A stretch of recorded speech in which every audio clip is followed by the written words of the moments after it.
Connecticut winters can be harsh, with snowstorms and freezing temperatures, wind and icy conditions. Preparing your home for winter is essential to ensure your comfort, safety, and energy efficiency. And since today was the first day that we've got official snowfall in Connecticut, I figured it was the right time to talk about this. Let's talk about the to-dos before the first frozen blast hits us. Hi, I'm Stacy Olson with Lamacchia Realty, and on my channel, I like talking about living on the Connecticut coast and just living in Connecticut in general. There are really three things to think about when prepping for winters here in Connecticut. Number one are your exterior preparations. That's right, getting outside and getting some things done. One thing you should always do before winter starts is to insulate windows and doors. You should check for obvious signs of wear and tear with weather stripping especially. There might be gaps under your doors or in your windowsills. Be prepared to replace the weather stripping and caulk some areas where there might be a gap in your windows, potentially causing drafts and heat loss. You also want to get outside and check your gutters and downspouts. You need to make sure they're clear of all debris like leaves and twigs that can get blown in there over the course of the year. You certainly don't want anything in there causing a buildup. And then when it snows and the snow is melting or there's ice, and that could turn into an ice dam and cause a major issue like water damage. You can either get out there with a ladder yourself and clean them, or you can pay a local company to do it. It's usually pretty reasonable, between $150 to $250, depending on the size of your home. You should always remember to disconnect or shut off exterior water supplies. You always want to protect your faucets from freezing.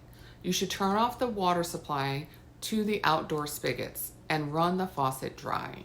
That way, there's not water in the pipes that could freeze and expand and cause massive damage when your pipes burst. Believe me, nobody wants that. Also, if you have one of those outdoor irrigation systems for your lawn, then you should probably call a professional company to come out and bleed those pipes. Because again, you don't want a costly repair in the spring when those pipes have burst because they had standing water in them all winter. Another thing you should do is keep an eye on all the trees in your yard and even your neighbor's yard. Trees especially should be pruned and maintained year after year. Heavy snow and ice can make even a healthy tree lose branches. You don't want them falling on your home or your neighbor's home or any power lines. Always keep an eye on any trees that seem sickly, especially. Falling trees can cause major damage. And you should always keep an open line of communication with your neighbor because you don't want their tree falling on your property and they don't want your tree falling on their property because then that's a real big problem. Number two, interior preparations. That's right, things you do inside the home to prepare for winter. One thing you can do is insulate your pipes. Typically, you want to head down to your basement and just wrap your water pipes with some insulation. This way, it prevents, again, the freezing and bursting I talked about earlier. Because the basement definitely is the coldest place in the home, add that with any standing water in the pipe, and again, that could be a disaster. Another way to help winterize is remember to close your fireplace flue. If you're not using your fireplace, shut it. The flue is a direct passage to the outside, so any heat you may have on in your home will find its way up that flue and outside. As we know, heat rises, and you'll just be letting money fly out that flue, so you might as well close it. Another important thing to do is to check your heating system. You should have it inspected annually by a service company, whether you have an oil furnace or a gas furnace. You want to make sure it's running efficiently and safely. The best thing to do is just sign up for an annual contract with a local company. You pay it once a year, and that contract price typically includes an annual inspection as well as discounts on any emergency calls, because you don't want your furnace to fail in the middle of the winter and then you're not on a contract and you got to scramble to try to find someone to help you.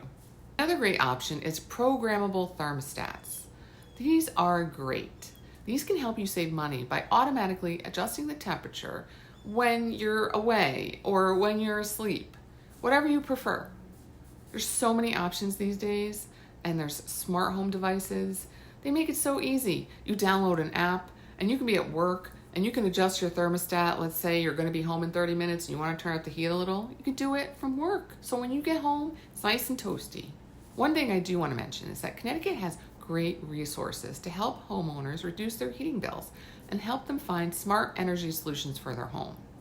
It's known as Energize Connecticut, and it offers different ways for you to help lower your energy costs. There are so many ways this can be done, by rebates, billing assistance, energy efficient services, you name it, they have it. One thing I really recommend is their home energy audit. This top to bottom evaluation of your home is only $50. That's right, $50. They come in and they use state-of-the-art tests to identify issues within your home that may be causing you to lose money on heating or cooling. They even do on-the-spot modifications for things like sealing air ducts at no additional cost. And at the end of it, they give you this super detailed report on what they saw and even tell you how to remedy the problem. That is definitely worth $50, and it'll save you hundreds and hundreds over the lifetime of your home. The third thing I'd like to mention, and I do think this one goes under the radar too much, but is probably the most important winterization item you need to think about, is emergency preparedness. You should always prepare an emergency kit for your home. This should include essentials like water, food, first aid supplies, flashlights, batteries, maybe a battery-powered radio. You never know when you're going to lose power and not be able to leave your home. If we get a 3-foot snowstorm or a really terrible ice storm, trees have fallen, blocked your driveway or road, you really don't want to be left without anything. You should also consider getting a generator if needed. Portable ones are more affordable, but you can also have the option of installing a permanent one in your home that kicks on as soon as the power goes out. We bought a portable one years ago when we lived in a town where we literally lost power for 5 days straight, at least several times a year. It really saved us. We had it plugged into our refrigerator so we didn't lose food. We were able to get a light or two plugged in, and sometimes we'd even plug in the TV. Especially when you're there for days, you really have nothing to do when your power's out. And you haven't lived until you've roughed it without power. And if you have a septic, you don't have running water. And if you have an oil tank, you don't have heat. Another thing to prepare for is to have snow removal equipment, whether that be a snowblower or a good old-fashioned shovel. But if you do have a snowblower, always remember to keep a gas can with some gas in it, because it won't be helpful if you don't have that.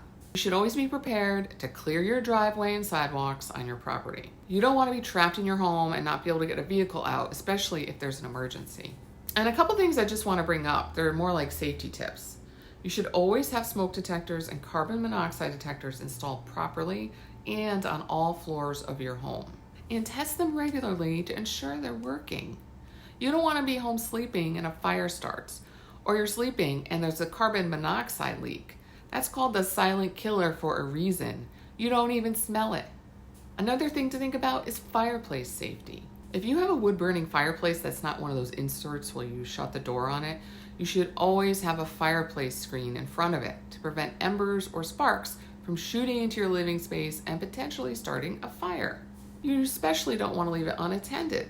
Crazy things can happen, and before you know it, the fire has started inside your home. And along the same lines, many people have portable space heaters. I know I use one in the middle of the winter when I'm at my desk working. And they're great, but you should always follow the safety guidelines. You don't want them too close to furniture. You don't want to leave them unattended. You don't want to plug them in if the cord looks frayed or damaged. Just follow the safety instructions that come with the heater. Another one, again, I'm guilty of this, is overloading your outlets. All the devices we have these days, between computers, phones, tablets, you name it, everything needs to be charged and plugged in all the time. I know I have an outlet that has like a plug that has like 4 things across on the top and bottom, and each thing is full. Honestly, that's really not good, and I should take that apart. That can definitely lead to fires. If there's some electrical issue, watch out. And as we enter into the holiday season, you also want to be aware of Christmas tree safety. Christmas trees cause hundreds of fires every year, and it's because people don't take the time to take care of them. Real trees need to be watered, because if they aren't, they dry out.